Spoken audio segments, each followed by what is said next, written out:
Electric highway છે electric vehicle માટે. Electric વ્હીકલને આપણે લોંગ ટાઈમ ડિસ્ટન્સ સુધી એટલે એને ચલાવી નહીં શકીએ, એના માટે છે આ ઇલેક્ટ્રિક હાઈવે. આના પર વ્હીકલ ચાલતા ચાલતા ઓટોમેટિક ચાર્જ થઈ શકે છે અને એ ઇલેક્ટ્રિસિટી એ ચાલી પણ શકે છે. આ સિટી માટે છે. કેમેરા નથી સર. આ છે વાયરલેસ ચાર્જિંગ સિટીની અંદર માટે.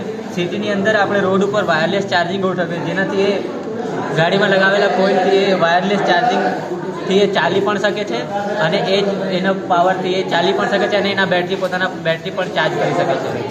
અને આપણો બીજું છે સિટીના બહાર માટે ઓવરહેડ પાવર લાઈન. આમાં ટ્રેનની જેમ ગાડી ચાલશે. ટ્રેનમાં કેવું આપણે ઉપર ઓવરહેડ કનેક્ટ કરીને ચાલશે તેવી જ રીતે.